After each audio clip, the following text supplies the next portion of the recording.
Ladies and gentlemen of the RNG Revolution, welcome to the latest episode of the RngCast. Notice I'm not saying the number because I don't want to be wrong anymore.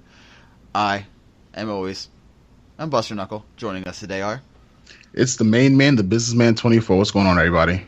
This is your boy Raven. And our special guest tonight is none other than one of the other hosts of Crucible Radio. We're working on getting all three on. And ladies and gentlemen, let's welcome to the show, Swainstache. Thanks, hello. Thanks for being on. No problem at all. The guy has the most interesting mustache in Crucible and in Destiny. The best mustache, man. Yeah, it used to be just the mustache, and then I needed a beard too, so a little bit of everything. You're lucky. I wish I can get. Can you give me some? Give me some of that, man. Right? I know, right? This is me wolfing. Like nothing. Well, I mean, like you just need to just grow a lot of the hair, and then it covers up all the patchy spots. Like I have a big patchy spot, like right here, like underneath. Yeah. Nice. Yeah, as long as it grows in, like I can just cover that up. Good. That's the problem I have. I don't grow any hair. He doesn't grow one at all. This is me not shaving. You can just grow the top of your hair and just comb it down. Right? I'll give that a shot. See how that works for me. I would have had a long beard, but I shaved it for a job interview, and I regret every single second of it. I miss my beard. What's coming in, so I'm all good. We usually ask guests questions on if they're the first time on, but mostly everyone knows who you are. We know your favorite class is a Titan. We know you're a Vooper. Welcome. Thank you for bringing that to the forefront because I love fusion rifles. We can ask. It's pretty obvious, but I'm gonna ask. Where did you get your screen name from?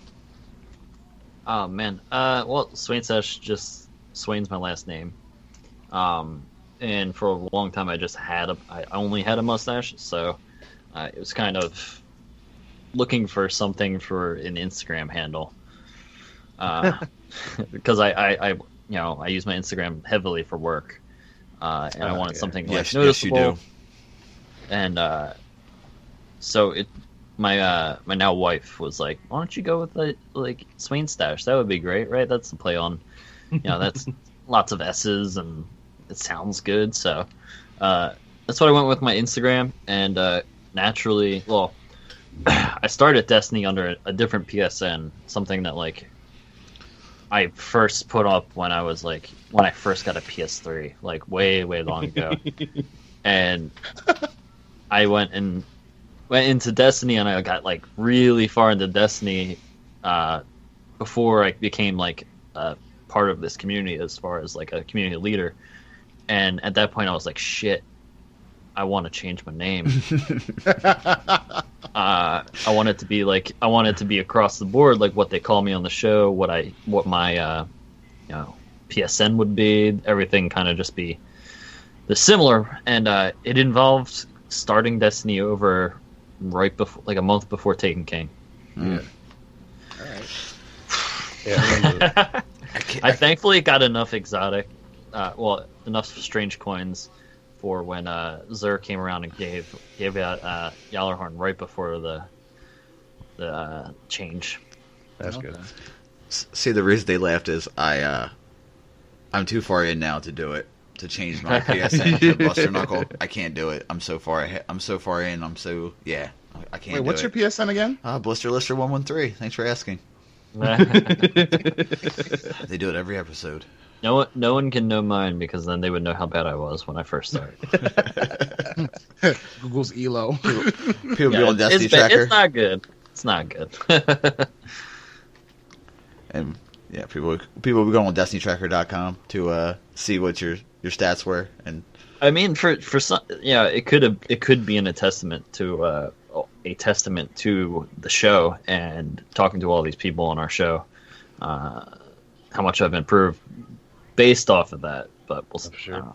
Yeah, I mean, you're the reason why Titans now throw hammers.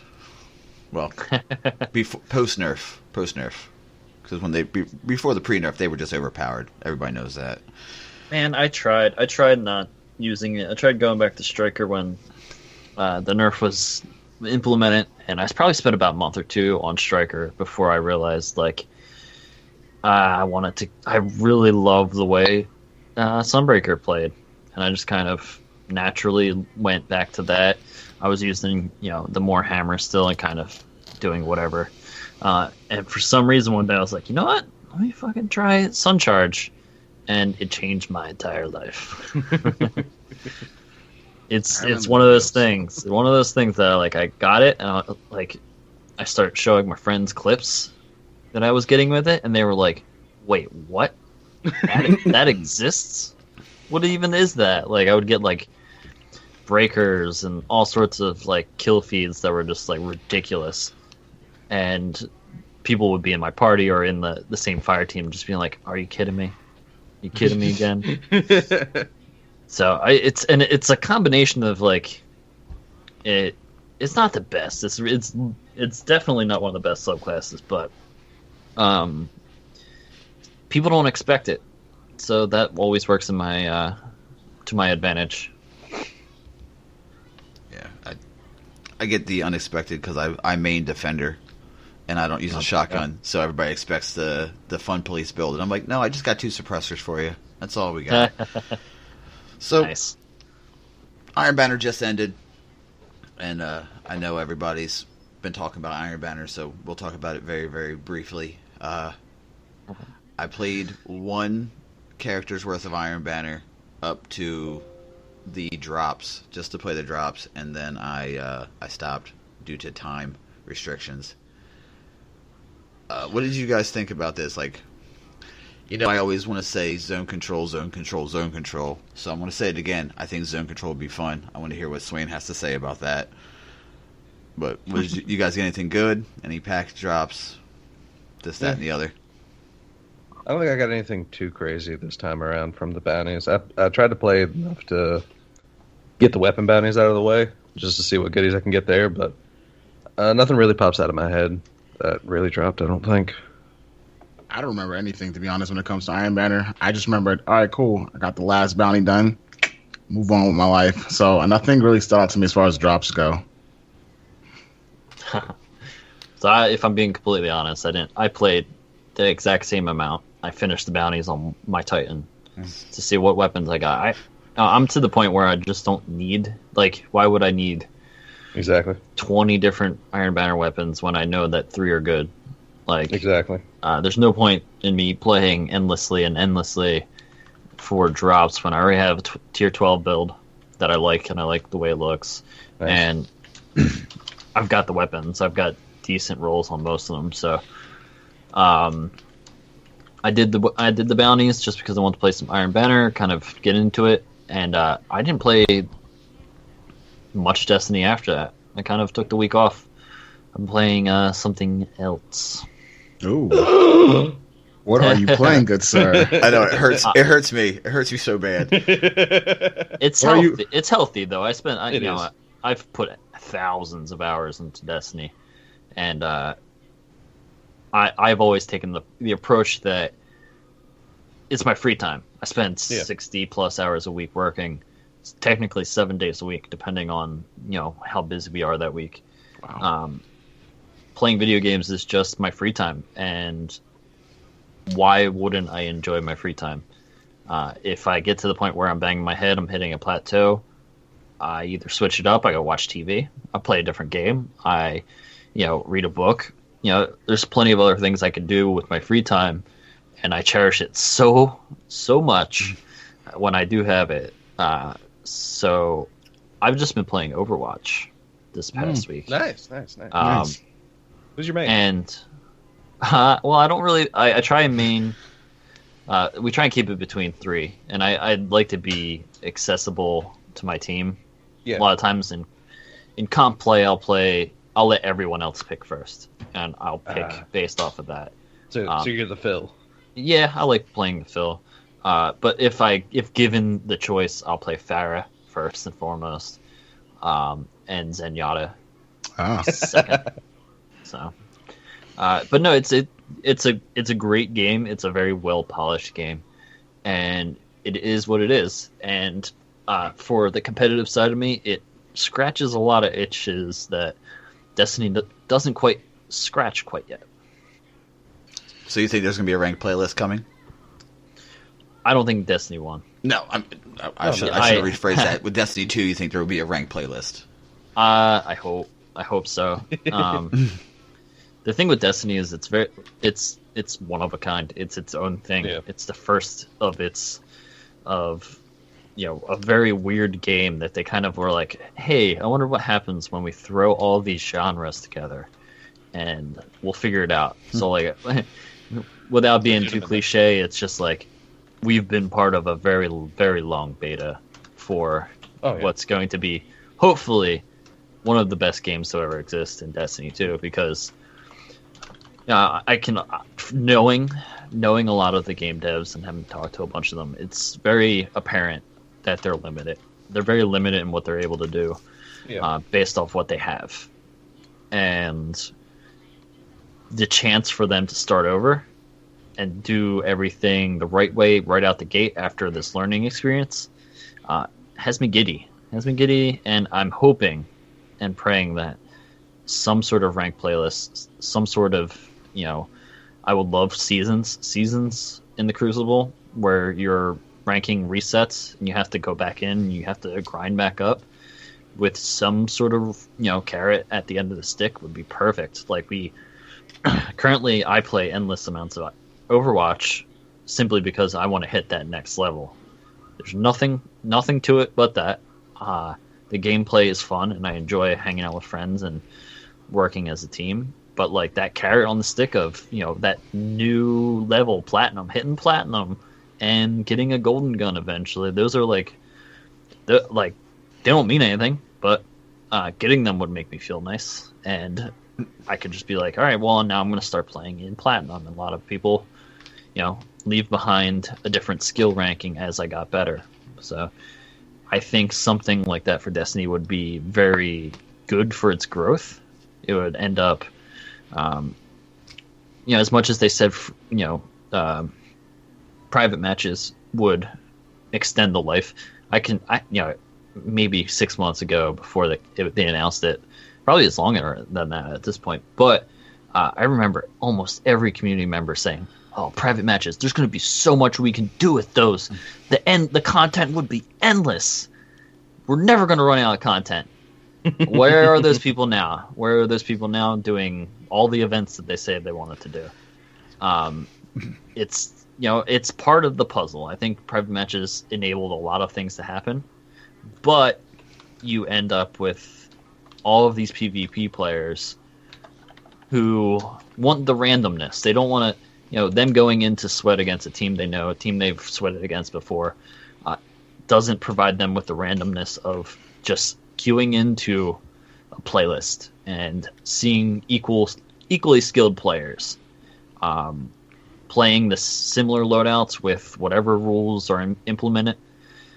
It's tough to see that happen, but I think when that comes out, or if it comes out, that will provide that, especially if it's in seasons, it'll provide Destiny with so much, built-in content.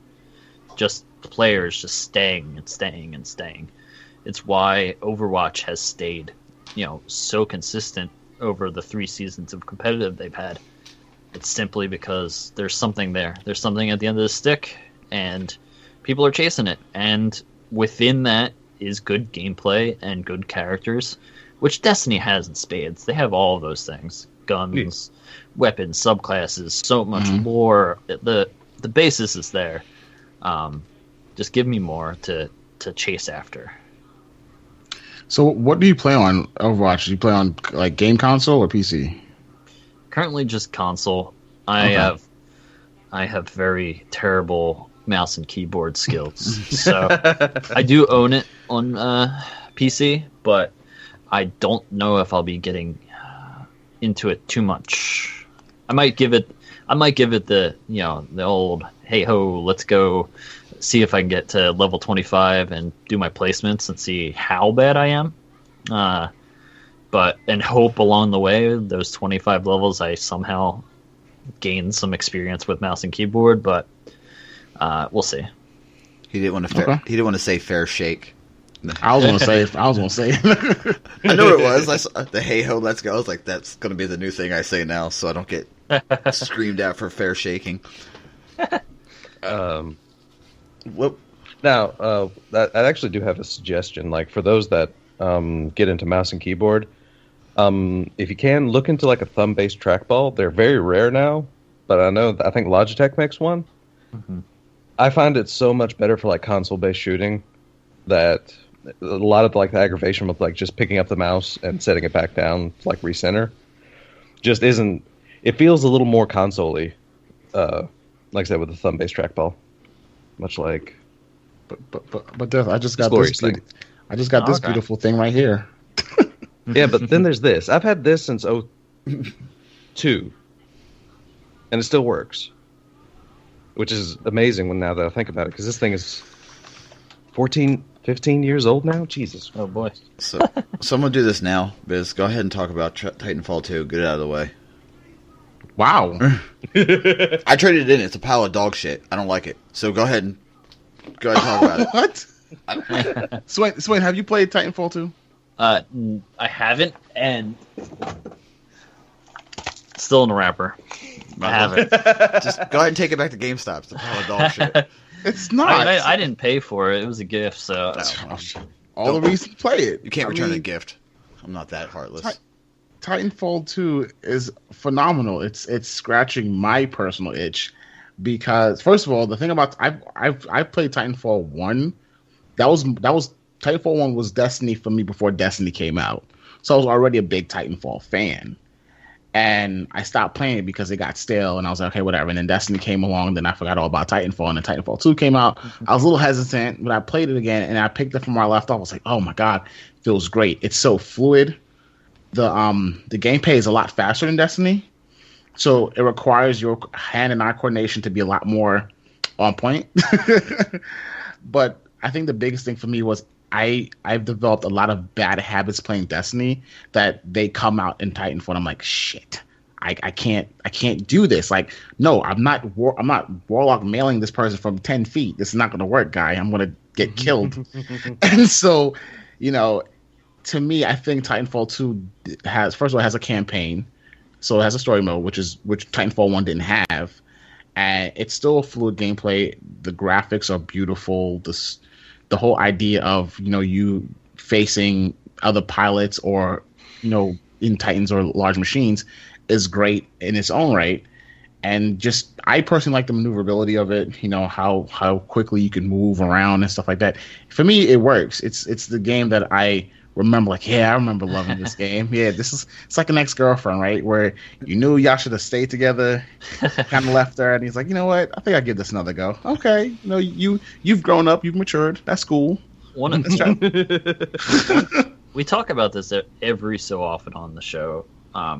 What other games can offer to you for Destiny as far as skills are concerned, what you can take away, what you've learned from it. And we always get some severe blowback, like, this is a Destiny podcast, keep it Destiny. Like, all right, fine, we won't go and do another. We will never do another whole episode comparing, a game versus another, like versus Destiny. But since this isn't my podcast, I'm going to talk about it a little bit more. There is, there's always something you can take away, regardless of the game, regardless of whether or not it's a first-person shooter. There's more so if it's a first-person shooter. You can take away skills, take away awareness. I'm sure going into Titanfall 2, you took into it a little bit more awareness of your surroundings, kind of based off of how Destiny you have to be very heads up. Yeah. You have to know where your enemies are at, kind of move right, get behind cover, move between cover. That's one of the biggest ones. Pre-shooting, throwing grenades, all of that. And I think vice versa for Titanfall coming back, hip firing is something that you can definitely benefit from. Like, you can learning to hip fire hand cannon is something that like a lot of high skill players do, but it's very hard when you're used to ADSing all the time. You're ADS first and shoot. but you don't ever think about how reliable a hand cannon is hip firing until you do it a bunch. So, there's taking a break provides you with a clear mental slate to come back to Destiny 2. Yeah, I agree. I will say I'm afraid that one habit that I might pick up and take that to Destiny that might hurt me is constantly relying on the radar, because on Titanfall, the radar is always there whether you're ADSing or not. And so, being able to like constantly like looking up and then go back to Destiny, I'm like, oh crap, where's my radar? Oh god, let me put on Galleon. So I'm trying to be able to balance both. Still keep I use my radar when I'm running around, but then again with the hip fire, I need to learn how to hip fire because I can't hip fire to save my life. It's straight up ADSing. But I see people do it. I'm like, wow, that's pretty freaking cool. So you'll see if you can. You could bring it over to Destiny. It's something I have. Like I said, I haven't played Titanfall yet, but it's something I started actively trying to do. Not ADSing when I'm like finishing up a kill, and the wide field of view that you get from hipfire makes it so you can backpedal and still finish up a kill. And that happens a lot with shotgun rushers. You get 1, 2, maybe 3 shots, let's say, on them. And then you're sitting there, and you're so close to them, and they're so close to you that they're probably going to get the kill on you. But if you didn't waste that point whatever amount of time ADSing for that last shot, you just sat there and hip fired it. You probably might get the kill first, or you might get the kill first. I'll definitely work on that for sure. Now, the question is, how often do you guys play? Swain, how often do you get a chance to sit down with the game? Like, do you play every day? Do you play every couple days? Or are you like me that I only play once a week? Heavy. I try and set aside 4 hours 5 days a week. Jeez. Usually at night. God, you're lucky. Well, what I end up doing is I find the time within my day. And that means that I stay up until 3 a.m. Playing video games, whether it's Overwatch, whether it's Destiny, and I wake up early. So I get like maybe 5 hours of sleep most nights. And then it's simply just a matter of, hey, can I nap in the middle of the day at some point? Or find time to take a nap? I don't know. I'm always sleeping. Okay. Like, I get told a lot, I'm very, what's the word? I'm very Destiny-centric with my play, because I only play 1 day a week. Like, I only get maybe 8 hours in total. So for me, like, where everybody else is getting, it's so the law or the content drought, and I'm like, there's still stuff I can do. I still have tons of shit that I need to collect. My kiosks aren't full. I have everything else. I have a lot of stuff that I need to do. So, like, where you guys have your Titanfalls, which I tried to play and I don't like it, teach their own. No offense meant when I called it a big steaming pile of dog shit, but that's how I felt about it. Big old steaming pile of dog shit. Oh, God. You're nice. I do. That's how I feel about it. I also don't like mechs. That could be another reason why I don't like the game. Actually, it could be. Yeah, because a lot of the interest that I would have in Titanfall is the mechs. It reminds me of old school Mech Warrior when Activision and then later Microsoft Studios were actually very awesome in that. So yeah, I can't watch mech anime. I don't like big robots that you can get inside. If you're a Transformer, I understand. That's okay. You're autonomous. I get it. But I don't know. It's just not my bag. Some people love it. Some people don't. It's okay. Teach their own. Play whatever. Don't apologize. I have a question. Have you actually played within the Titan though? Yeah. I don't like the game. I played it for 3 days. I don't like it. I got up early, worked out, came home, worked out and played for a couple, played matches. I don't like it. I have a log on that I just use to dick around with games. I don't like it. I deleted it completely off of my system. I don't want the remnants of that garbage on my system. Wow. Okay. Yeah, I don't like mechs, so just hate. You just okay. You just hate the game. Like you know what? I got a question for you. Sorry, so I got a question for you. Sure. Titanfall 2 or SRL? Oh, what do you mean? No, sorry. This is for Buster. Titanfall 2 or SRL? I'd saw both my hands off.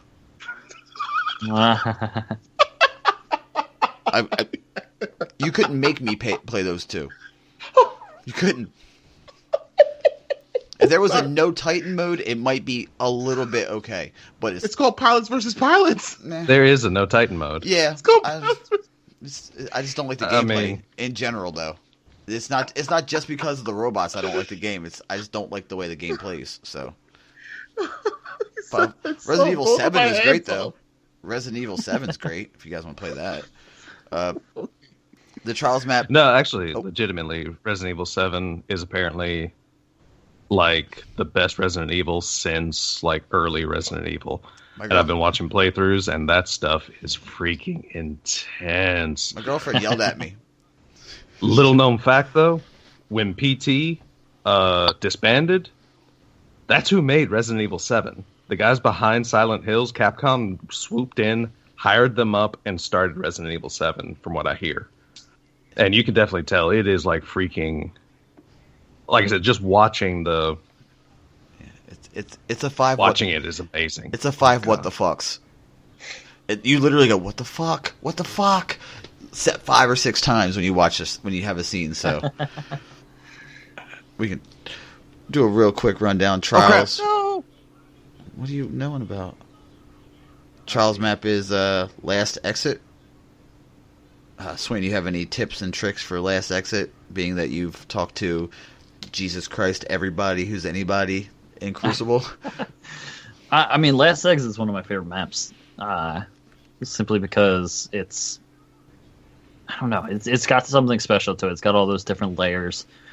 It's got outside. It's got inside. It's got hallways. It's got crossroads. All that. It's even got subway cars, which is interesting. But you really want to focus on the point, wherever the point's going to be.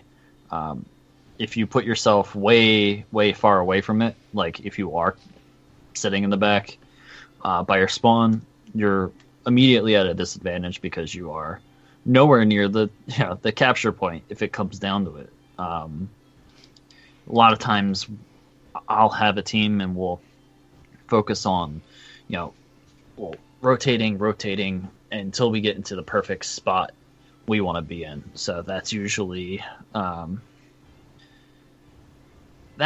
ends up being outside. You put yourself outside and you kind of set up the angles. You cover all the ins and outs. Make sure everybody's covered. But the other option would be to set up in Cafe, because Cafe you have control over pretty much all of the entrances. Front, back, side, and as long as your team's making callouts and is aware of where everybody else is, you should be good. Okay. Also, go ahead. Oh, no. You're good. You had an also. Let it out, man. I thought I had an also, but I don't really. Okay. Biz, you're the local Trials guy. How do you feel about Last Exit? Didn't play it. Yeah. Didn't play it. I said I was going to take a break from Trials. I like the map. I just don't know if I like it for Trials. It could be a little congested in certain areas because everyone wants to go inside. And then, if you're not careful, you pop outside, you get your head blown off. So it's one of those maps where I'm like, you know what?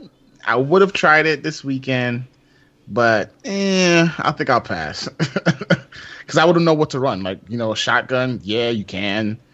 But then, if you peek out the wrong exit, it'll be your last exit. So that's one of those things, though. Like, everybody's upset about shotguns right now, but they give us a map that can play with many different types of guns, and no one wants to play it.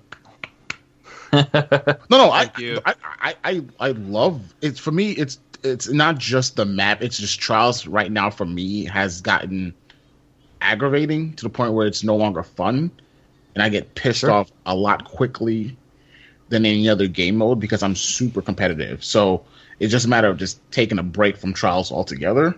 Sure. But I do like Last Exit map. I really do. I think there are some areas where you can engage that are not probably utilized right now by people. But I guess, I wouldn't complain about whether shotgun or sniper. I think you can use both and do just fine. Oh, yeah. It's just... I like any map that is forgiving to whatever loadout you want to use. Yeah. See, Biz, I'm offended you slept on fusions. We have the captain of Voop, we have the leader of Voop Nation here, and you don't even want to mention fusions. Because I don't use it. I mean, the only fusion I say this all the time. The only fusion that I will ever use is Saladin's Vigil. That's just you're missing out. Yeah. You're missing out so bad. See, now I will say that Saladin's Vigil got me into the idea because me and co-founder, one of our mods, did some testing in private matches and found out how ridiculous Saladin's Vigil kill range is. The only thing about... go ahead. No, go ahead. I was just going to give a disclaimer. It's... playing with fusion rifles will always be hard to do. Well, at least in this, this meta and recent past metas. It's hard to do. You have to be very specific about how you play. And especially in a game mode like Trials, your teammates have to be on board with your play style. Yeah. If they're not, they're going to be pushing when you can't. So fusion rifles like Saladin's Vigil don't really allow you to be aggressive. They're longer charge. They're not like crazy like Dark Blades or something like that. But their longer charge means that you are baiting corners. You are looking for people to run to you rather than going and finding people, which is tough. A lot of Trials is looking for people, moving around, trying to find that next encounter. When it works really well if you're able to bait people for Last Guardian standings or whatnot, but you got to be okay with using it for the fun of it, and that's why I very much enjoy it, because it's always just been a fun time playing with them. And if you've only used Saladin's Vigil, you need to branch out and at least play Plan C way more than you do now. I've tried Plan C is fun. Or Telesto? Plan C is the best fusion rifle in the game. I played with Plan C. I love Plan C. I guess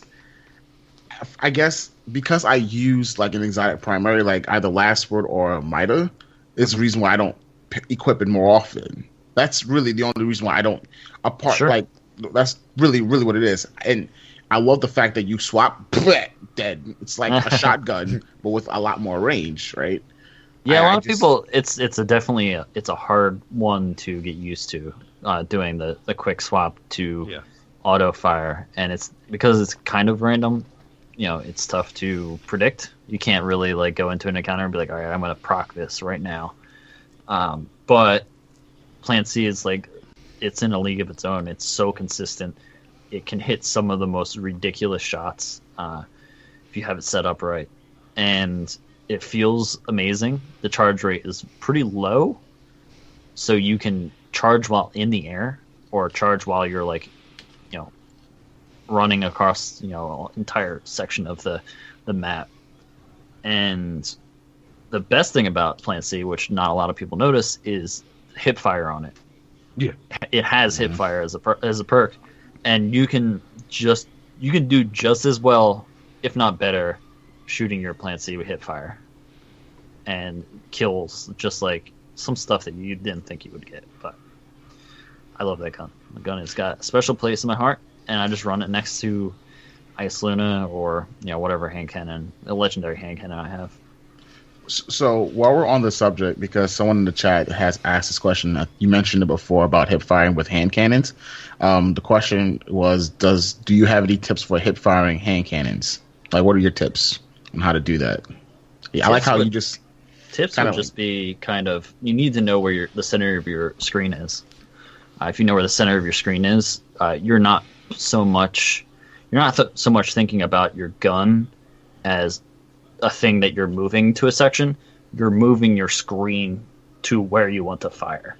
So as long as you are moving your screen to the center mass of something, the center of, aligning your screen so that that person you are shooting at is in the center of your screen, that'll be where your reticle is. And that'll be where you're going to be shooting your hand cannon. So that's regardless of whether or not you're ADS or hip firing. It just looks weird because when you're hip firing, it's off to your right. And you gotta get rid of that association that it's going to kind of shoot to the right. And you got to be willing to just know that your bullets are going to the center of your screen. And as long as you are moving your camera to put the body that is charging at you in the center of the screen, then you'll be fine as long as you pace your shots and you just rely on it. A lot of hand cannons in this meta have some sort of aim assist value to them, bumped up, whatever perks you're using, and that helps, especially when you're hip firing. So, and a lot of times when you're finishing off that last shot and you need to kill someone who's charging at you with a shotgun, you really don't need to go for headshots. You just need to put shots into the person's body. Okay, thank you. Hope that answers your question, Vanquished One. He's in the chat, so he figured he asked. Hope that answers your question, buddy. I could talk about fusion rifles all you want. On that note, how do you feel about Telesto? Telesto is a special gun. We've gotten to play a lot of this game with Nusk, who's one of the senior designers at Bungie, and they kind of brought us to Telesto. It was one of those things, the gun came out, no one was really using it, and we started playing with those guys a little often, and whenever we would play with them, one of them would have Telesto on. I'd be like, "What are you doing?" And then they would get a Telesto kill and just scream at the top of their lungs, "Telesto!" And it was always just fun, and it ended up just snowballing from there. We would use it all the time, and just kind of like you would hear someone in party chat go Telesto, but it's just it's antithesis of fusion rifles because it's just fun. It's just fun to play with, and have fun. I call myself the captain of Team Telesto. If I don't have an exotic equipped, it's gonna be Telesto. And Biz laughed when you said the Telesto bit because he's the one who Telesto. That's what he does. Before I can even say anything, it's just, oh, okay, he got it. Cool, move on. I don't even use the damn gun. I had to ask because it's my favorite gun. I'm sorry. We're going to move on to the memory lane topic. I'm sure we're going to talk about fusion rifles later. Swain, number 1 to 100? 73. 73. Biz? 44. Des? 13. I'm going to go 81. 18. So, Des. Close without going over. Nailed it. I know, right? Accidentally, by the looks of it. Damn it. Dang it.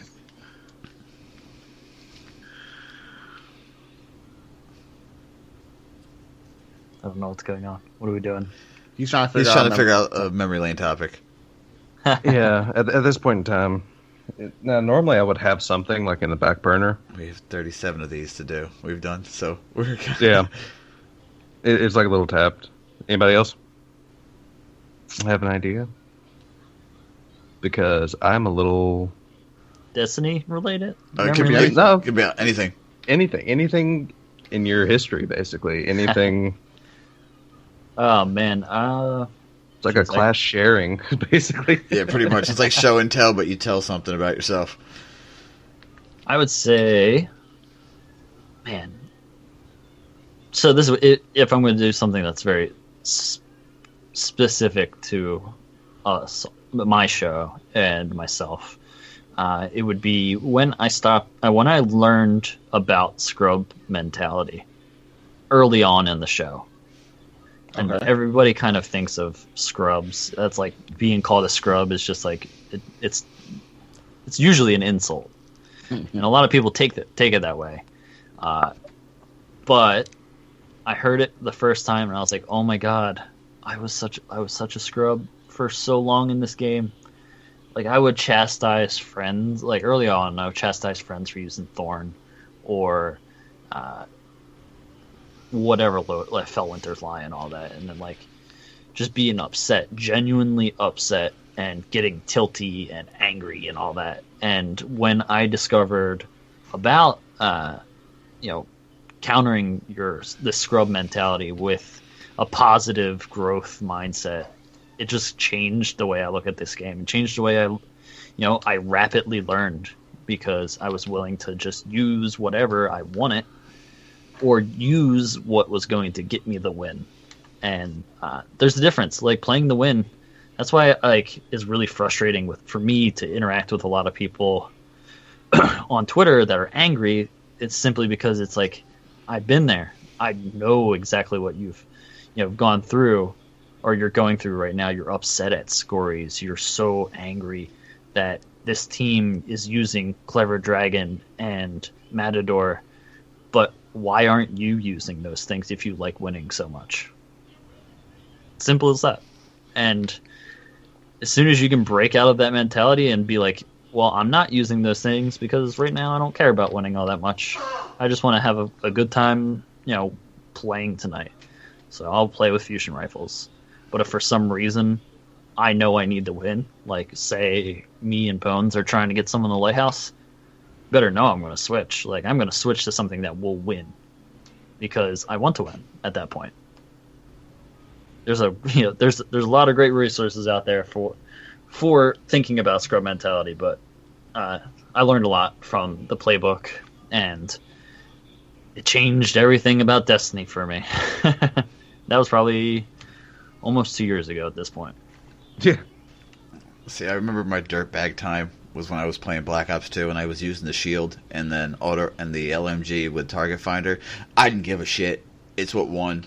It helped me win. It helped me get kills, and I was, getting messages and other shit talk. But then I was like, man, I'm winning. It's okay. But that was, bridging onto a question. How do you feel about the people that tell, like me, for instance, I play auto rifle fusion. I like it. And people who tell me, oh, well, you're not going to succeed in the Crucible playing auto rifle fusion, even though I'm just playing for fun. I don't care what my ELO is. I don't care what my KD is. Like, I'm the type of guy, as long as I'm having fun in a game, I'll play it. If I'm not having fun, I won't play the goddamn game, Yeah. Like, that's almost scrub mentality as well. Just it's a little bit elitist, different. I guess would be the way to put it. A little bit different, because if you're using that, you're only a scrub if you are expecting to win with your loadout. Mm-hmm. And you are going into that and you are upset about the fact that your loadout isn't winning because because of some preconceived notion about what you expect and what people's morals, like bringing morals into the game, where it's like, oh, they're just dirt bags because they use Scories. But no, like it was put in the game. Someone put that in the game. Someone put auto rifles in the game. We all have choices in the game. It really all comes down to whether or not you really care about winning. Play to Win. David Sutherland. It's a great book. If you want to win, use what's going to get you there. If you want to have fun, by God, use whatever you want. Like, I love having fun in this game.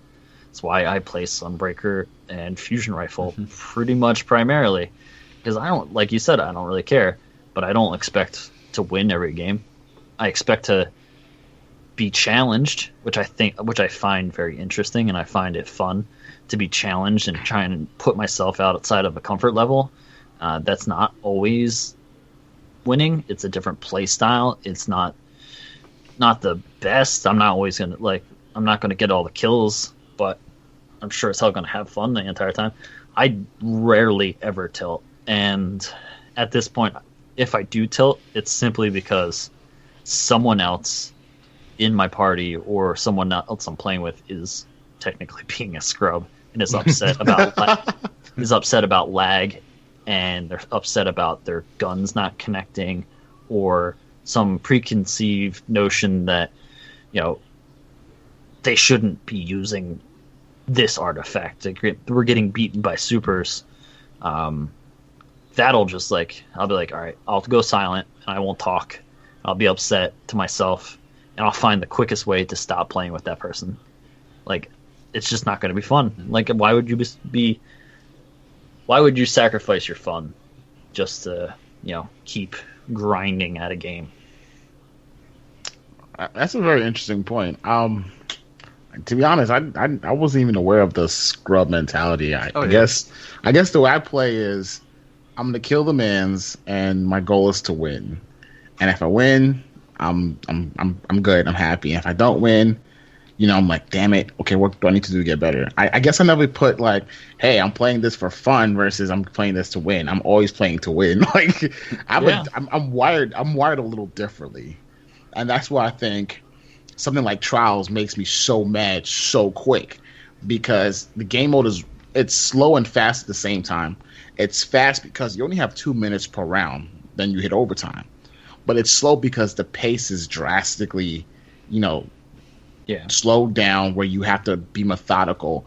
And I think the way, as I've been playing recently, I've been studying how I think and how I play, and I reflect on all the good games that I had in Trials, and all the good games I had in Trials, I realized I wasn't thinking. It was everything around me was in slow motion, and I was just basically reacting. Versus when I'm playing Supremacy, I'm like, okay, bam, bam. I'm very methodical. I'm gonna kill this man. I'm going to the left, kill this man, and so it's a lot more chaotic, and I thrive in the chaos. Yeah, and so I didn't realize that there was a scrub mentality. I mean, I use whatever I feel like can get me the win. Yeah. I don't per se ride on the coattails of meta, because I'm not a clever dragon person. Really not. Yeah, of course. Love me some Last Word though. No, Last Word is strong, and there's not always going to be one.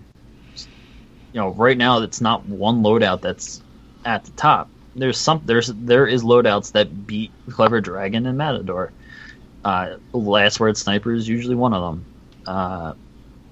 But what you got to think of is like you said, you're focusing on getting better. If you're focusing on getting better, you have to all the blame needs to be on you. Oh yeah. It can't be on your teammate. It can't be on that guy's red bar. If you go into literally every game and you inspect everyone, if the best advice I can give anyone is don't inspect loadouts before a Trials game. Stop doing that, because you're going to get inside your own head first off, and you're going to be like, oh god, these guys are running this and that, and then you may not think of it, but you're subconsciously finding blame. You're finding blame amongst their loadouts, finding a blame against their artifacts, their play style, whereas they're different people. They're not you. What can you control? And that's yourself. You can control the way you think. You can control the way you move around the map. You can control your loadout, your artifact. Literally everything is at your fingertips. No one is holding you against that. And that's where it comes in, that you have to make the right choices to put yourself in the place to win. Secondary is all of your thumb skill, the way you think about the game. You have to be intelligent. You have to know the map. If you don't know the map, you're putting yourself at a disadvantage at that point. So picking the right weapons, you want to win. You're going into this match and you want to win.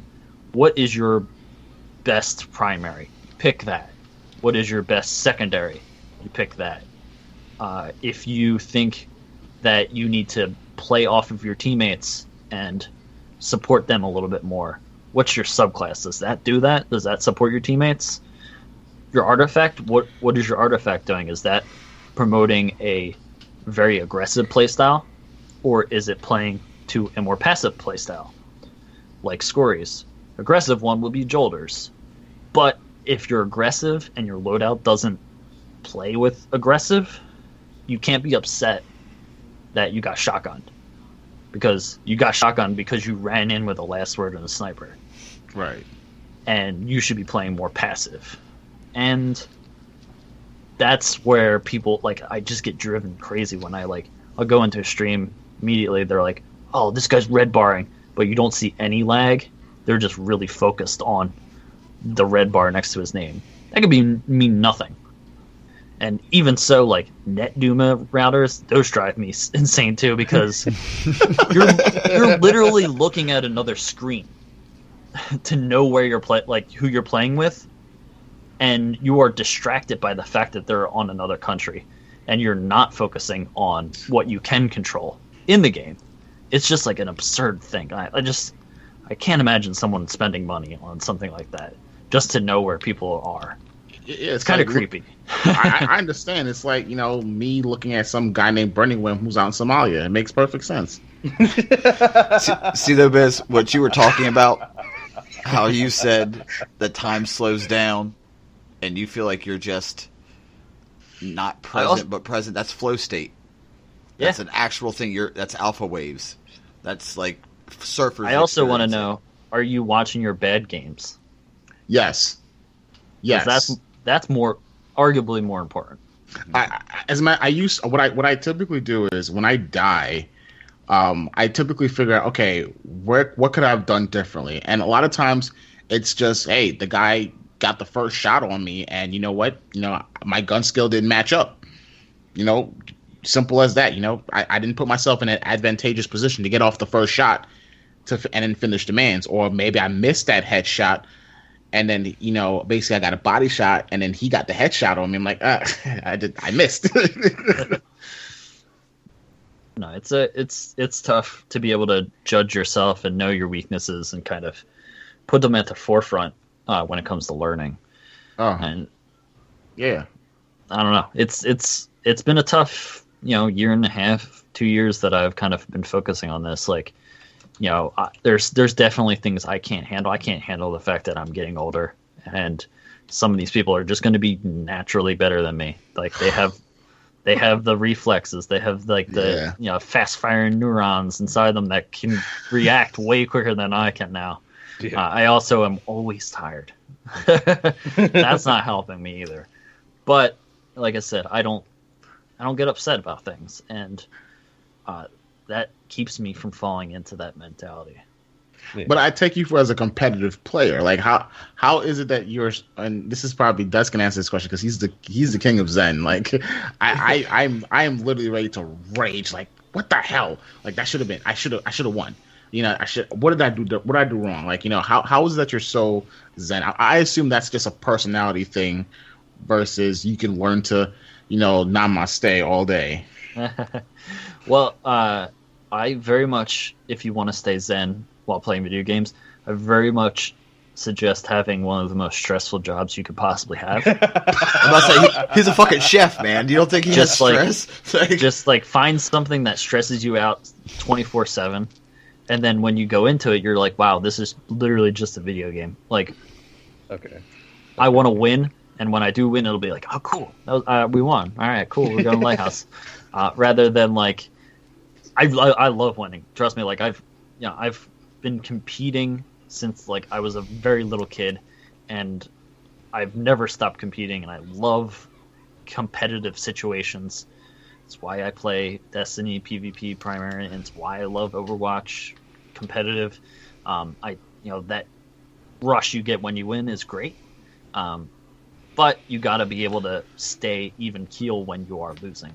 Mm-hmm. Because even so, like say you're raging because you died, and you're like, fuck this, like I should have killed him, and then you're saying all this into your comms, like you're saying, oh, fuck this guy, like he's red barring, like look at him lagging all about.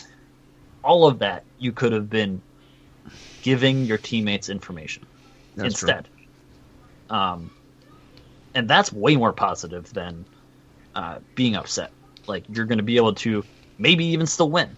Like, that's another way of helping your team. So, focusing on staying calm throughout the tough times and finding, that this is just a game and you can just go buy another Lighthouse ticket and you can play another ticket after this, and just understanding all of that, you'll be better at continuously staying calm and finding new ways to better help your team even when you're dead. Okay. Who's the most competitive of you three? And Crucible Radio? Bones? Yeah. Really? He said that quick too. He didn't even think about it. Bones for sure. Yeah. But Bones is constantly tilting, and I constantly have to bring him back. So we work really well together, simply because I can check him. And like, we'll be playing with some people, like a random person or a fan or someone we just like that we're friends with, and he'll be upset and freaking out, and I'll like immediately check him and be like, dude, shut up, you're not helping, let's get back to what we're like. You want to win, then use this time to win, and everything goes better then. Okay, coach. So in layman's terms, he pulls a Dez, like what Dez does for me, because the way we say it is, he's like, we're like the yin and yang. He's all the peace and a little bit of rage, and I'm all rage and a little bit of peace. And every now and then he'll just send me a message like, dude, calm down, come on, chill out, come on, Buster, come on, it's not that big a deal. It's nice to have someone that can kind of check you when you need to be checked, because if you keep going like that, you're just gonna continuously rage forever and ever and ever, and nothing will ever get accomplished. I've said this before on our podcast, and I've said it, to people in person, and it's a lesson I learned from being a chef. And everybody knows angry chefs. That's like one of like the big tropes. Gordon Ramsay, all that, throwing things across the kitchen. But one of the greatest things I learned was, as a chef, that you could be throwing things and yelling at everyone and calling everyone stupid and being upset all the time, and no one around you or with you or working with you is going to think you're cool. Like, no one thinks it's cool to be angry and throw things at people and call people names and be upset.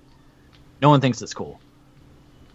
People will flock to and appreciate someone who's level-headed and can think in the moment and forgive someone and just be genuinely, a good person throughout the good and bad times. We all snap and have upset moments, but as long as you recognize that as like something that's not going to help or improve, or you really immediately, like, whenever I'm upset at work or in the game, like, I immediately have myself checking myself in my head. I'm like, oh, I probably just sound like an idiot right now. Like, I need to stop.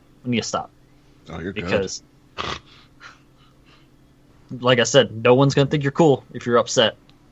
They're just all going to sit there quietly and be like, I'm just going to let him finish this. You done yet? Oh, no, he's still. That's his controller. Oh, you're Crap. Good. Oh. You're good. All right, you're well, good. Is he back yet? Is he back on his comms? You're good. Yeah, like, we need to win this, though. Like, yeah. But still, like I said, no one thinks it's cool. I would love to hear fucking Des talk about his thoughts as I'm freaking out just for anything in particular. Like, all right, there he goes. Okay, there's his dog barking. Yep. Okay. All right. He's turning his corner. Okay. He's gonna sit. He's sitting down. There he is. He's back. Okay, you back? I'm back. Let's go. Okay. Yeah, I gotta say, like, one secret for me. Like I said, I'm very zen now, but that's only because he's on camera. No. I haven't been like as high. Like, I've worked in restaurants for 6 years, and I was like short order at best. Mm-hmm. But even then, it's like even like that low of level, it can be very high stress. But That, and I have like a family history of anger issues, and that's something I've had to fight like my entire life, because I can have a temper. I mean, it's there. It's always like, it's like the Linkin Park song "Paper Cut." It's that voice that's always beneath the skin, basically, and it's something I've had to fight with for the past 32 years. So, yeah, I've just gotten good at suppressing it.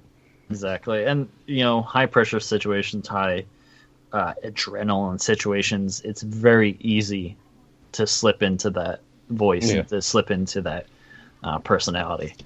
And it's tough. It comes with a lot of, Zen-like patience to keep it down and keep a cool head and just carry the fuck on. Yeah.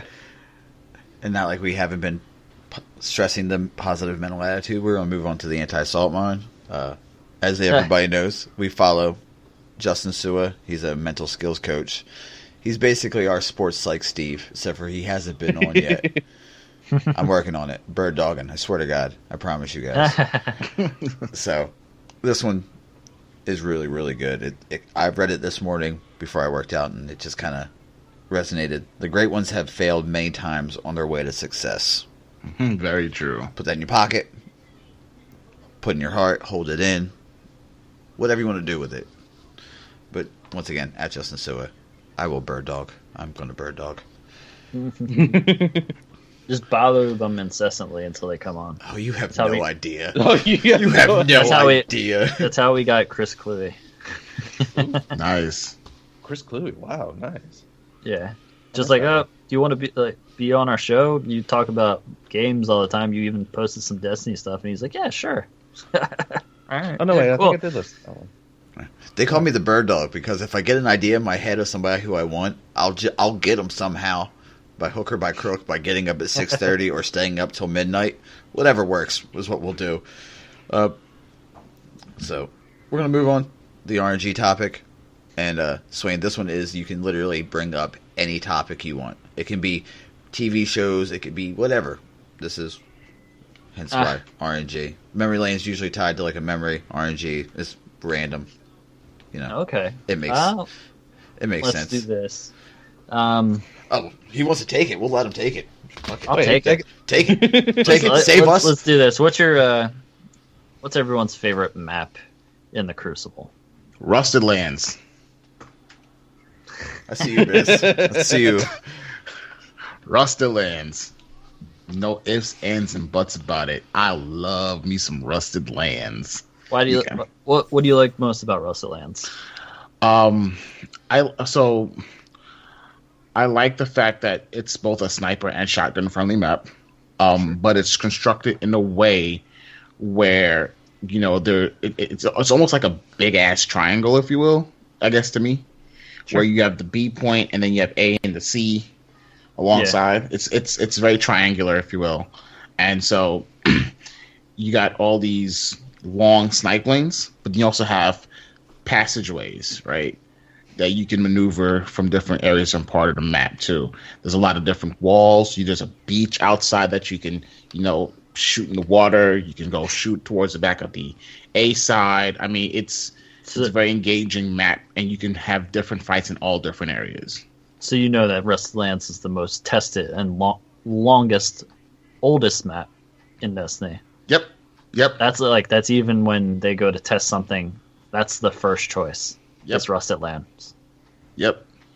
It's a very good map. It's great. I keep trying to preach to the choir, how great Rusted Lands, and also too, I like that, towards the seaside, you can step above and hide behind the wall, sure. right to engage in the sea area. There's so many different ways you can hide and camp or run around and got you on the flank. It's I find it to be one of the best maps when it comes to executing strategy. You can literally run plays. All right, team, computer red. Let's run this play. What's computer red? Pick it. But no, seriously, one dude go through A, right? Go to B point. We'll pinch him from C side, and they don't know what's coming. And then if you're all the way by the water tower and you're looking at C, you're not realizing somebody came from the flank from the C going past B, snipes your head down. Boom. It's strategy. So quickly, least favorite map. Oh God. Cathedral. It's fair. Cathedral. All right, moving along. It's too big. That's definitely a good one. Notice I didn't say First Light or Sky Shock. Sky Shock. Sky Shock. I don't count those two. Those big for being the sake of big. Combined arms. Mm-hmm. Moving along. Yeah, go ahead. Favorite map. Actually, my favorite map is Cathedral of Dusk. Oh Jesus! All right, sell me a brand new Cathedral of Dusk. Sell you Cathedral of Dusk. It is literally it has enough. The way I view Cathedral of Dusk is it's basically like Rusted Lands 2.0. It is large, yes, but at the same time, it's large enough that any scout rifle is viable, that any sniper is viable. Any loadout that you can have, it has the spaces and the turns to make that loadout work. Sure. What you just need to do is make sure you're in an area. I mean, it is a large map, and it can be seen as too large for certain things, and that I do think it is a little on the bigger side than what it needs to be.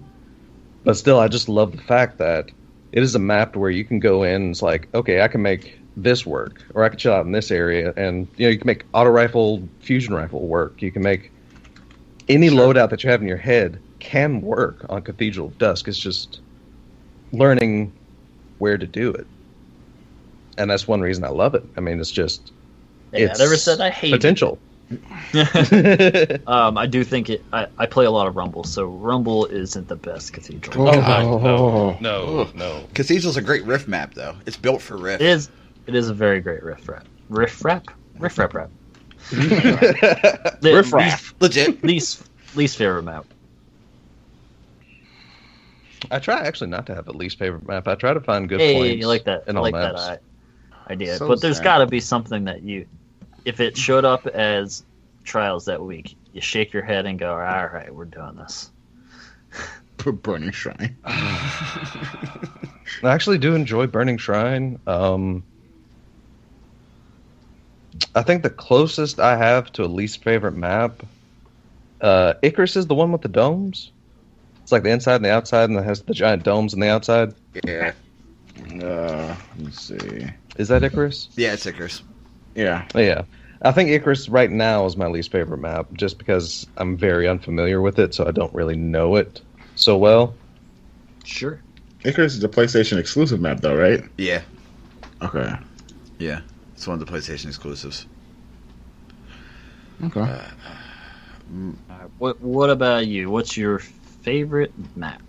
My favorite map has to be Dungeons. 1A is Asylum. 1A, all right. What do you like about Dungeons? Since everybody knows what they like about Asylum. Yeah. Dungeons is I generally play Domination, so it kind of gets very chaotic. Everybody knows that. But when I play Clash, or just basically Clash, it plays well with every play style. You can use an auto rifle to success. You can use hand cannons to success. You can use scouts to success. You can use everything. Any weapon loadout you have. A LMG works. A sword works. A rocket launcher works well. And it just... if you pick your area of engagements and you play if you have a team, for the love of God, go with at least somebody that you can team up together. Or go in the group chat, by the way. Everybody knows that there's a fire team chat now, right? You can just jump right into your team chat. And just communication, I just like the way it flows. It has the classic 3 lanes, almost, just a small variation up and over. You can drop down and go around, stuff like that. And everybody knows why. Asylum is great. Yeah, Asylum's an easy one. Everybody loves Asylum. But what about hate? You got dislike, Matt? Man, I used to not like Rusted Lands. But I've gotten to enjoy it. It's not that bad. Sure. I don't like Widow's Court. Okay. Really? Yeah, I don't like it. Why? I play domination, so it just jams up. Everybody knows you don't go to B. B is where everybody goes, but it just seems to be very the left side lane is a very like if you're standing on the ship and you had a snipe, if you can snipe on the ship, you can pretty much triangle and keep everybody away from you. You can hold that ship, thus taking away an entire heavy. Mm-hmm. If that makes sense. I mean, Yeah, of course. I was playing with a guy and he was just. I was solo queuing, and this guy was with the No Land Beyond. Yeah, the No Land Beyond. Just standing on the ship, just blop, boop, boop, just turn around. I'm like, what is this guy doing? So I jump, I run up there. I'm like, I'm gonna drop him a bubble. He doesn't even go in the bubble. I'm like, all right, cool, man. Disrespecting my bubble, I appreciate it. Let me get some assists. All right, have a nice life. But I mean, You said ship? yeah, Widow's Court Where's the ship? on the left hand side. Right, Widow's Court is the one. Is it by Crow's Nest? Are we thinking of the same? Did I say the wrong map title? Maybe. Are you thinking about Thieves' Den? Thieves' Den. Thank you. Widow's Court's the other one. Oh, I'm yeah, sorry. yeah. I'm Thieves' Den. sorry. Okay. I get confused with maps names. There's a lot of them. Thieves' Den. I'm like, Gotta I'm say, Widow's ship. Court in my head. I'm Yeah, like, right? Thank you, Swain. Correction. Thieves' Den. okay. Thieves' Den is Rusted Lands 2.0 for me. Gotcha. This guy. For me, my favorite is Exodus Blue. Mm. I love that map. It's where I start. To me, it feels like where I start taking the Crucible serious was on that map. Okay. It's like one of the first memories of Destiny I have is playing on Exodus Blue. So it's got a near and dear space in my heart, and I love Trials on Exodus Blue. And then my least favorite map is Black Shield. Really?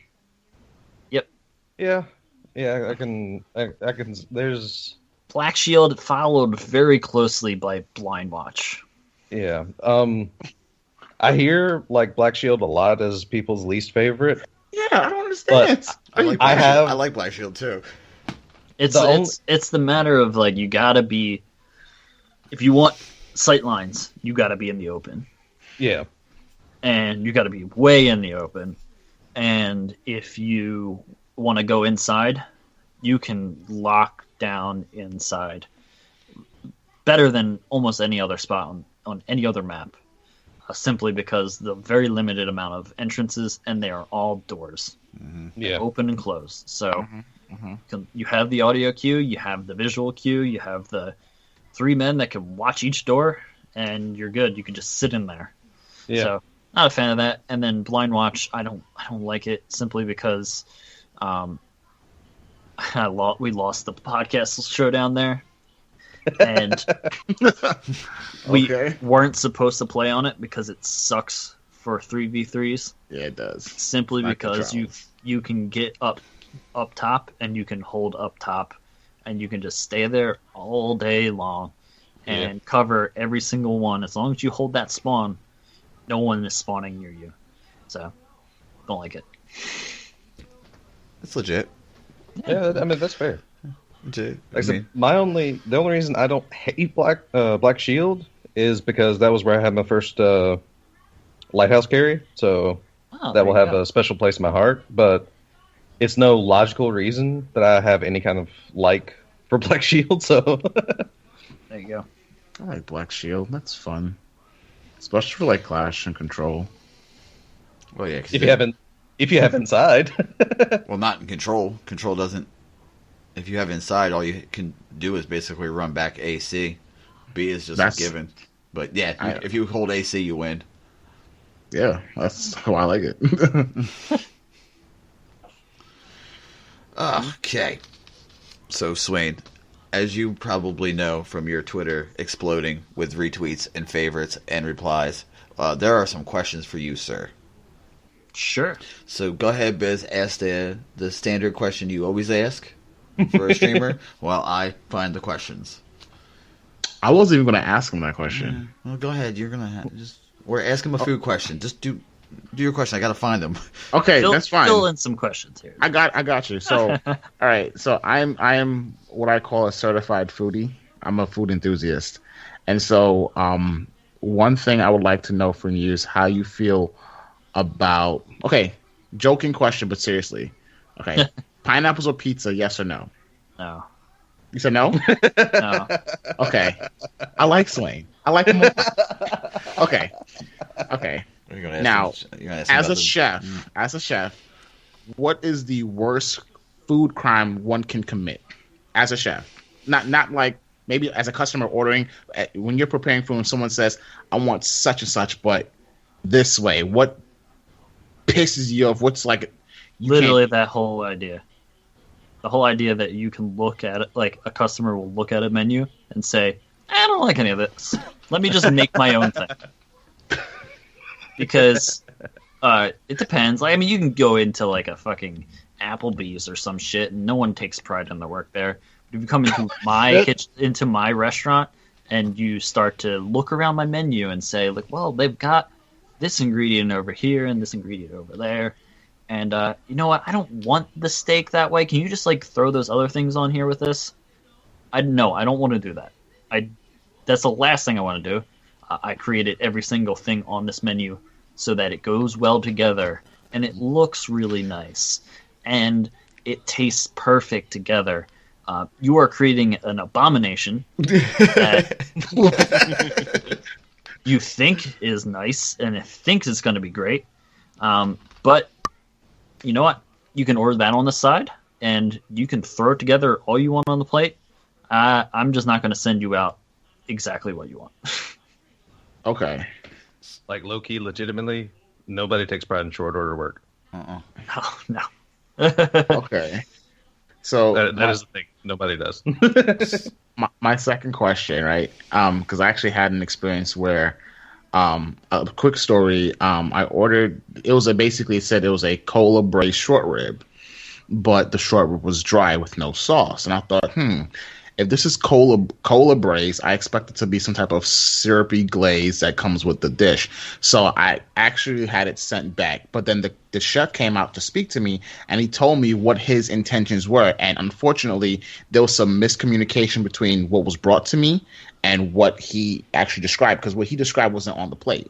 So he told me he should have came with a sauce. So with that all being said, have you ever received any feedback from a customer where you thought, okay, that actually makes some sense. I'll take that into consideration. And what was that advice, if you can remember? Oh, man. I want to say no. I want to say it's almost never happened. Simply because we are very thorough at our restaurant. Okay. We are top to bottom. Every single day we all gather and we go over everything for that day. And there's got to be something where someone was like, well, I didn't like it this way. And I'd be like, oh, well, that makes sense. You probably just don't like spicy things, or you don't like the flavor of this thing. And sometimes you have to be a little bit, you gotta try and please everyone. So it involves like not putting an ingredient on something that 80% of the people that would be coming through wouldn't order it simply because of that ingredient. And like sometimes you take the chance, you put it on there, but you don't sell the specials. Like you maybe sell a couple, and then you're stuck with a bunch of it simply because you thought, I'm going to throw this ingredient on. It comes down to that. And, if I were to have put that out, someone in the restaurant will probably hear that special. And I've had it before. They're like, oh man, I would like that if it didn't have this on it. Mm-hmm. But, you take it, you leave it. Okay. All right. I'm going to ask. I think the biggest problem there though was the miscommunication between him and his staff. Right. And I make sure my staff is very well versed in literally everything I do, down to a daily basis. Okay.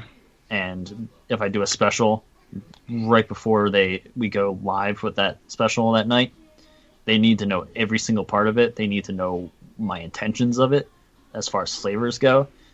They even need to know what's the appropriate person to sell this to. So like someone comes in and they're looking for something that's very heavy on local, like super local ingredients, straight from the farm, handmade by us. There's a certain type of clientele that come through the door that our servers are well versed to know that person will be way more interested in this special we have tonight than someone that we know comes in just for burgers. Yeah. There you go. All right. This is another question we always ask. On hot wings, ranch or blue cheese? Oh my god, no. No to both, or no to which one? No to both. Respectable. Here's the thing. I'll eat them with those things. Mm-hmm. I won't serve them with them. So I love having a chef on. This is so great for us. Hold on. Because okay, when you make wings at your restaurant, do you make wings at your restaurant? Let me just ask that question. We do very much indeed do. Okay. What do you serve with them? So we have 3 different types of sauces that we offer. Since we are a southern restaurant, we are very much focused in the regionality of barbecue and the regionality of the South. I try and offer something from different parts. So we do a Memphis barbecue sauce, which is like a sweet and spicy type of kind of best served on the side for good barbecue, but it works really well on wings as kind of like a very basic barbecue type sauce. Everybody will like it. It's probably our most ordered. But then we also offer a North Carolina barbecue sauce, which is a vinegar-based sauce, a very heavily vinegar-based sauce. But the way we do it is we drain all of the vinegar that's in the cherry peppers that you get pickled cherry peppers in. We drain all of that out. We throw a bunch of pepper and cayenne into it and put it on the stove. And then we use agar, which is a thickening agent. And we thicken that whole thing so that it's less of just vinegar and more of something that could possibly stick to wings. Okay. So it's all the flavor of a very authentic North Carolina barbecue sauce, but the ability to stick to a protein. And then lastly, we do Alabama white, which is amazing on chicken. I don't know why anybody would put it on chicken. Yes, it is. Oh, I'm so excited! I'm coming to your restaurant on my cheat day next month. I'm just letting you know. What's your favorite wood to smoke meats? I mean, I really like oak. Oak's a good one. It's very versatile across different types of meat. Works really well with brisket, which we do a lot of. Pecan's nice, and like everyone, like any fruit work. It really goes down to like what you're cooking.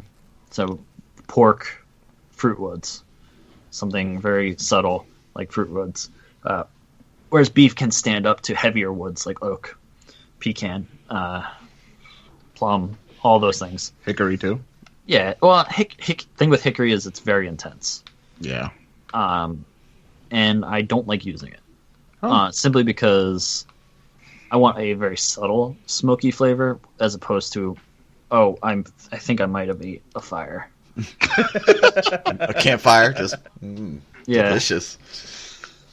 Because then, like, it works well with like super fatty stuff. So, like, if you have like a very fatty like pork belly and bacon, works really well with those things because like that's what you expect from those types of cuts, and it can withstand that and can be on its own. And a lot of times, bacon and pork belly is like put on other things as kind of like a part of something bigger. But if I just want brisket, I don't want to be tasting all smoke. I want to be tasting the brisket. I want to be tasting the rub, and I want to have that very subtle hint of smoke. Okay. A quick aside, guys. Are you following Swain on Instagram? Do you witness the daily? I'm not on Instagram, but I'm about to be on Instagram. Yeah, oh my fucking god! Every day he puts an amazing burger up. and it has like a pun it's name. Weekly. It's not every. Well, it's every day for me because I'm always going through it. Like, where is that burger? I'm gonna tear it up. Burger. And it has a pun. It has like a pun name. Have you ever seen Bob's Burgers, the show? Yeah, unfortunately. He has a what? What? Anyway, let's move past what he just said. Yeah, let's just move past that. I actually found the questions now. It's not about the show. It's about my brother playing the show so much. I'm like, dude, I'm sick of it. It's not the show. It's my brother. Okay, that's why. This question comes from Dark Huntress. Which games, new releases, are you most excited about? Any game that you fear will sneak in during the lull and replace Destiny? Overwatch. Well, I mean, Overwatch has been around for a minute, so I'm not too worried about that. I'm trying to think, like, so Destiny was kind of like a coming back to video games for me. Like, I didn't really play a lot of video games. I was a lot more active before Destiny, and especially before being a chef. Like, a very avid, almost professional cyclist at some point. And getting back into video games, I just kind of like fell really deeply in love with Destiny, and I spent a lot of my time there. And Overwatch, I'm surprised that it also grabs me in that similar way. But if I had to think about something coming up, maybe Red Dead Redemption. I've played that a little bit in the past, briefly, and I kind of like the idea of it, but I don't know. We'll see.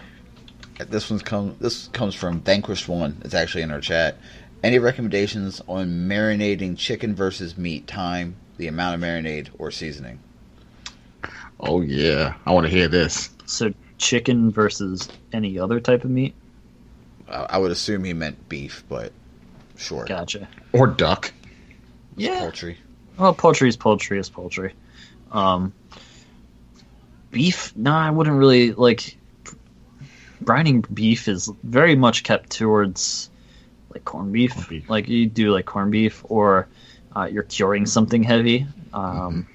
Whether it be for like pastrami or something like that. So I tend to avoid. Well, that's kind of a lie. I've done steaks that have been marinated before, heavy in olive oil and Worcestershire, got lots of garlic. That's one of the best marinades you can. You can even cook it right, like pull it out, throw it right on the stove with that marinade. It's still on it. It's really good.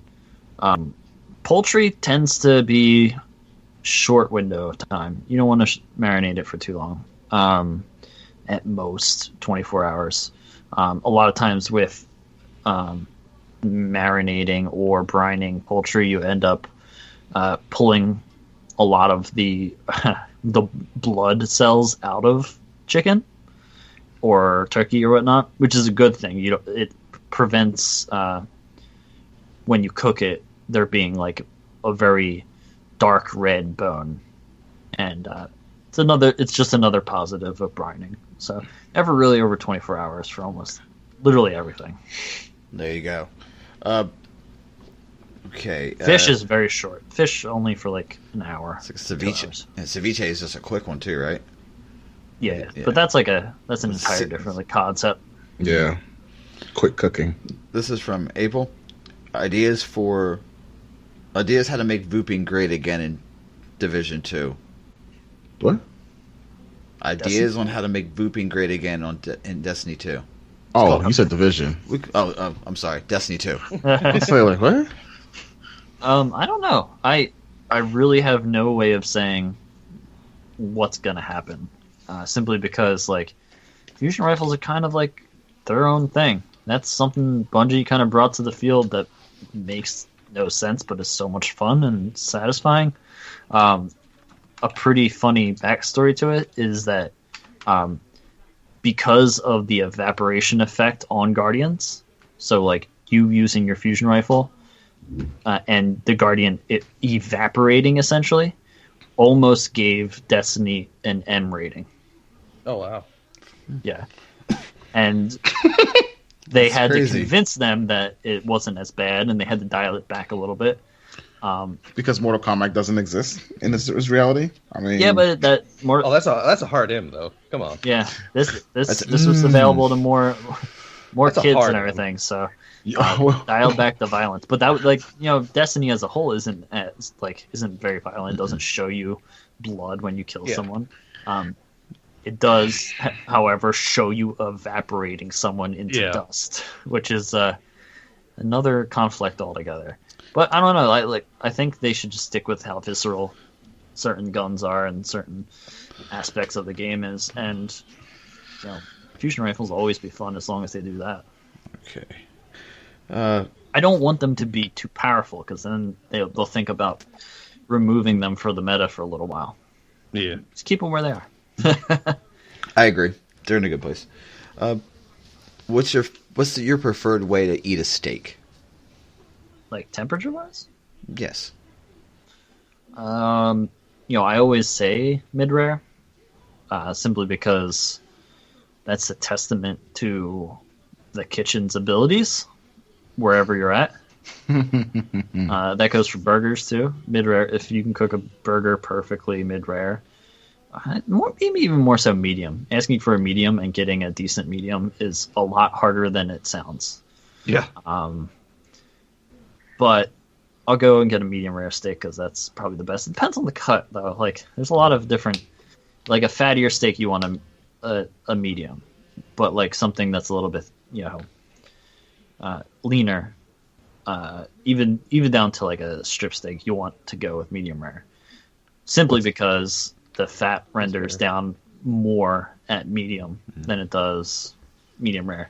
So you end up with, like, if you order something super rare and it's super fatty, you end up chewing a lot of gristle and a lot of fat that just never rendered off. What's your favorite cut? New York What's strip. the Swain's cut? New York strip? Yeah. Cool. 12 ounce New York strip is probably the best cut of beef there is. So I'm a savage for liking rare. I'm not gonna lie to you, I'm a ribeye guy. I'm a ribeye guy. Anyway, you can like rare is what it is, and I can see the appeal of it. There's certain levels of suggestions, one might say, for different types of cuts. Simply because, like I said, unless you like chewing through fat and not really being able to digest it all that well. Okay. Willis says, "What's your favorite dish to make?" Oh man,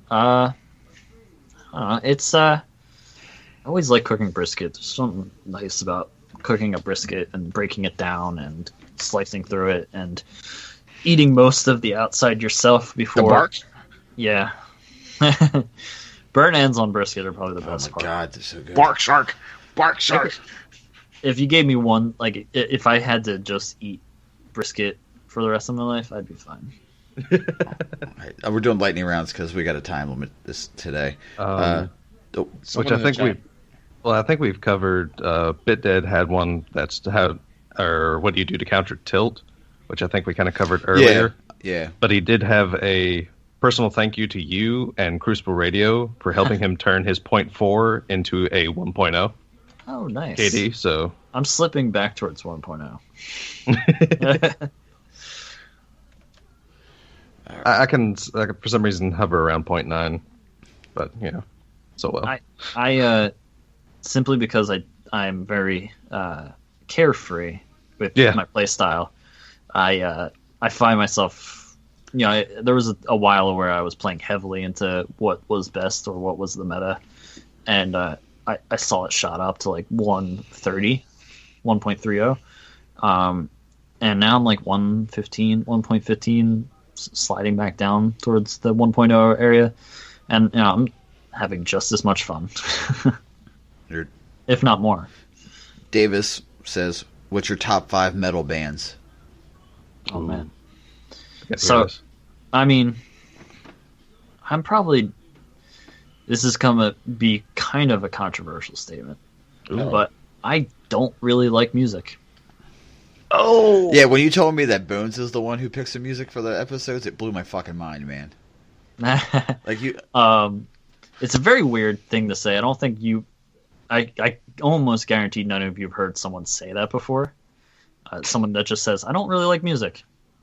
I get shit for not liking the Beatles. I don't like the Beatles. I go through phases. Like I'll like certain songs, I'll like certain genres, I'll like everything simply because it's catchy and I like singing it to myself if it comes down to it. And a lot of people look at me and be like, "Oh, dude, it's a metalhead." But like I simply probably had a phase in my life where I very much enjoyed a little bit of metal. So coming with that territory of not really liking music as a whole and not like really following music all around. I don't know all of the bands I used to listen to, but I could say like on stream, I listen to a lot of Death Clock. Okay.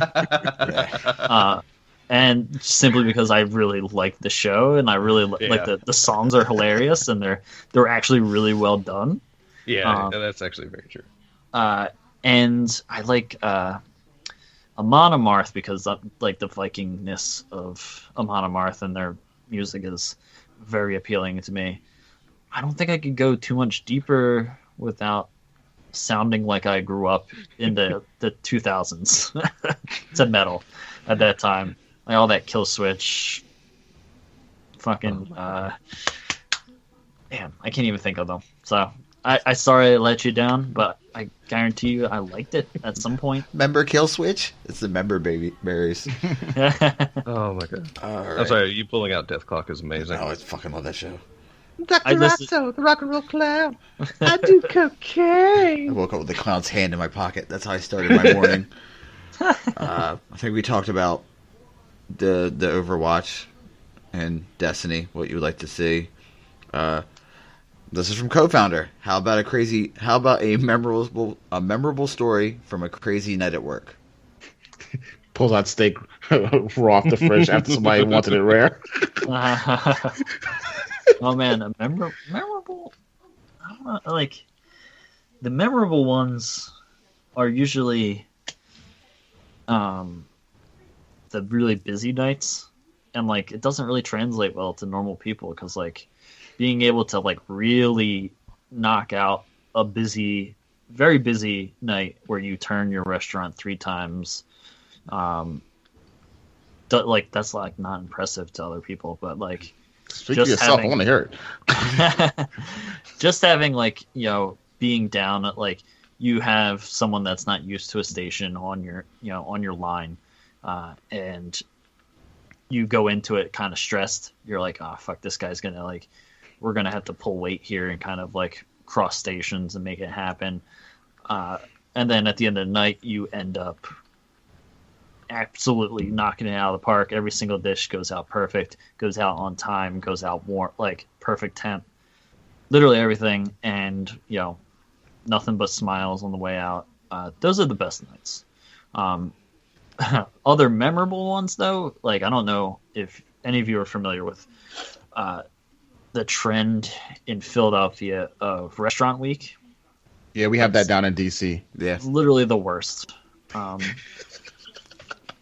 For you guys, it's great. It's the worst. Like I can guarantee you, even for you, it's the worst. Why do you say that? Because, hear me out. Anytime you are going to a restaurant week in probably any city, I can't speak for outside of Philly all that well, but the deal is it's $35. For $35, you're going to get an appetizer, an entree, and a dessert. Mm-hmm. All right, cool. You're getting that. That's going to be for the week. Probably in Philadelphia, they do the weekdays, Monday through Friday. Yeah. Saturdays and Sundays, they leave to your normal business. You can do whatever you want. Problem with this is that everyone working there has to do the regular menu on top of doing this restaurant week menu, which is usually, because it's so cheap, it's not the best of their ability. They're putting out something that's much on the cheaper end. Not necessarily bad, but you're not getting the full focus of the people in that kitchen. Mm-hmm. Because so many people are coming in, you are dealing with people that are way worn out, like all of the service staff is just tired, and they're getting trampled for a very cheap meal. People are literally coming out for a cheap meal, and those people tend to not want to be generous or go outside of that $35 price range. So you get some people that come in, they're like, oh, I'll have the restaurant week menu. Like, oh, well, we have the drink. Oh, we'll just be fine with waters. And it's like, all right. What? Yeah, well, I mean, that's when you ordered a bottle of wine, baby. Well, there's the outliers, but most of the time it's people that just want a very cheap meal, and they'll happily give it to you. But the most important thing is you are not getting the full focus of the kitchen you are dining at, and it's hard to judge. You shouldn't judge a restaurant based off of that dining experience, because you probably, like I said, you're getting something that their whole heart is not into. That's an interesting point, because I feel the opposite, and I'll just hear me real quick. I know you're probably going to strangle me through the devices, but I when I look at a restaurant, I look at their normal menu, right? I'm like, and I judge based on what kind of appetizers they have, what some of the proteins. Notice I didn't say like side dishes, proteins that they're serving and how they're preparing it, right? If they have duck on the menu, I'm automatically like, I gotta go there and get the duck, right? But restaurant week for me is this is an appetizer when they're not doing what they're really fully into. And if I enjoyed that experience even a little bit, already curious about what the menu has to offer, I'm coming back again to try. Okay, I got a little taste. This was supposed to be one of your off weeks. It's supposed to be like, this is BS. Now show me what you can really do now. You brought me back here because, the restaurant week menu was pretty good. I see there's a lot of things on the menu I want to try that wasn't on the restaurant week menu. Show me.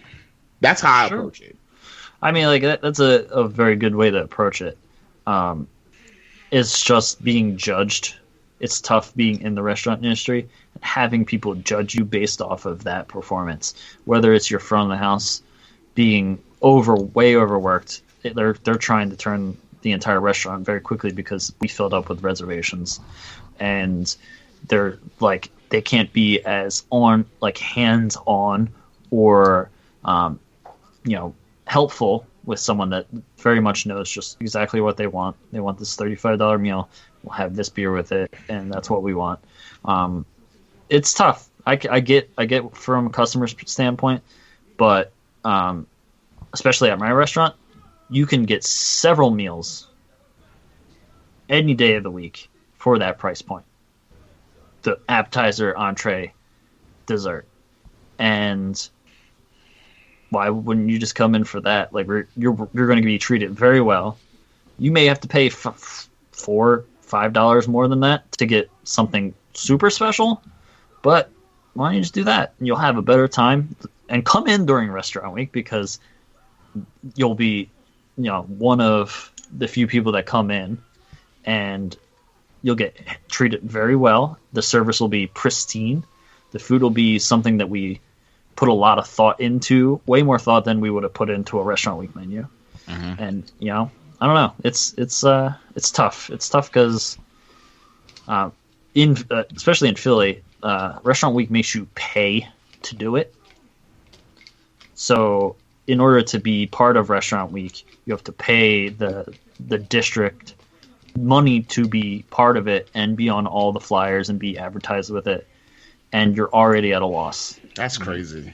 So I didn't know. That's crazy. A loss that, like, in restaurant industry is very hard to make up. Of course. Okay. A lot smaller margins. Since you mentioned Philly, I'm on the outs. I'm literally across the Commodore Barry, the Walt Whitman. Best cheesesteak in Philadelphia. Ooh. D'Alessandro's. Okay. It is. It's not downtown. You're going to have to probably catch an Uber or a cab way out to where it is. It's the best in the city for me. There's other people that will tell you otherwise. But if I can give you any advice, Pat's and Gino's, don't go to them. That's like we call it Cheesesteak Vegas. It's like a giant neon pit of sorrow. It is. That's where everyone goes, and that's where you'll wait in long lines for probably a very mediocre cheesesteak.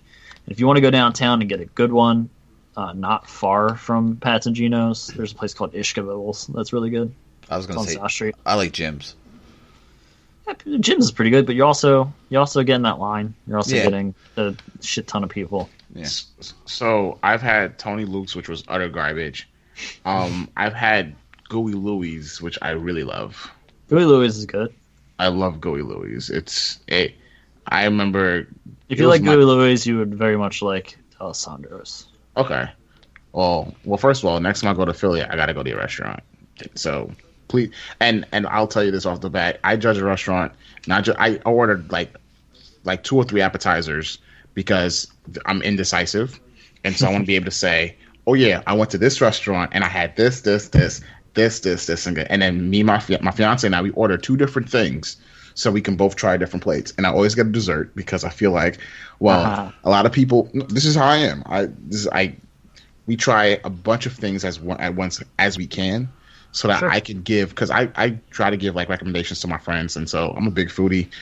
I'm gonna tell you why I like this. I'm gonna tell you what about this dish is really good. And then when you try, you're like, you know what, dude? You were right about that chicken. We have one of the best desserts in Philadelphia. Let's talk to me. That's not talked to. It's not it's not very well known, and like my line cooks probably would like to keep it that way. It's very intensely. It takes a lot to prepare. Drop that knowledge. It's we call it milk and cookies, and we take a shit ton of cookie dough. We roll it into little balls, probably about this big, and then we dip those into chocolate, and then we take those frozen, dipped in chocolate cookie dough balls. We dip those in funnel cake batter, and we fry them. Good God! And you get about 6 per order. And it comes with a side of a horchata milkshake. Jesus Christ. Did you say horchata? Yeah. So it's got a little bit of cinnamon on top. It's got the actual horchata in it. It's blended with ice cream. Is that available all day? Every day? Is that available every day? Is that just an off the menu thing? Whenever we open, you can get it.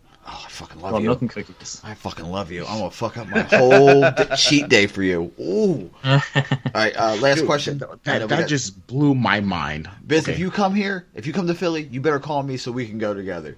Fuck no. It's myself. I'm gonna go before you anyway. I'm gonna go before you anyway. Favorite chef. Oh. All together? Period. Favorite chef. You can say yourself if you want to. Nah, I don't like myself that much. Sean Brock. I don't know who that is. He's a Southern food chef. He is based out of Charleston.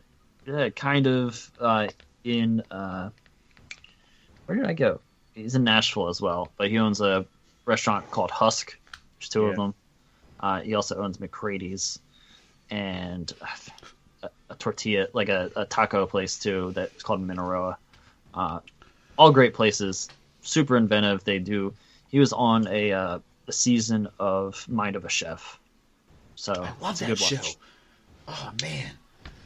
So I like, because it's a very direct comparison to kind of what the style I go for in my Southern food, and the way we cook is kind of similar to the way he does things. So I'm always drawing ideas and comparisons from him.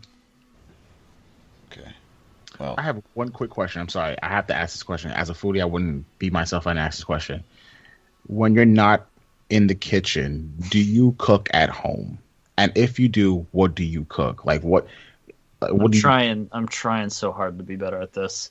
And it's helping that, like, currently my role is very managerial. I spend a lot of time doing all 3 of our restaurants. The background stuff, costing, employment, health department stuff, all that, helping all 3 restaurants run those ways. Mm-hmm. But I do spend 3 days at Rex every week, making sure everything's under my under my thumb now. Like I very much want everything to still be perfect when I'm not there, and keeping everyone in line helps doing that. But I forget the question. What was the question? Sure. Like when you're not in the kitchen, like what do you cook? How do you cook at home? What do you cook? So being able to have a little bit more free time to cook to myself, I've been trying to get better about what I cook for myself, especially because I've gained a decent amount of weight since I became a chef. Yeah. Looks thin. Yeah, I've gained about 50 pounds since I became a chef. That's legit. Yeah. A lot more than I used to. I came in as like almost a professional cyclist, and I am now, a sedentary gamer who likes to eat Southern food. So it doesn't help. It'll do it. But I used to eat a lot of hot dogs, a lot of stuff that's easy to throw together, like a sandwich on a potato roll, like anything I can kind of find in the kitchen. A chef eating hot dogs? Was it? A chef eating a hot dog? Dude, I ate so many hot dogs, like all the time. Listen, like we'll even get them, and I'll bring them into the restaurant, and all of us will just eat hot dogs before our shift. That's like our staff meal. Dude, Taylor ham and eggs is like the unofficial breakfast sandwich of Philadelphia. Yeah, I eat a lot of. One of my favorite breakfasts at the restaurant is I will make. A lot of time I'll make the home fries.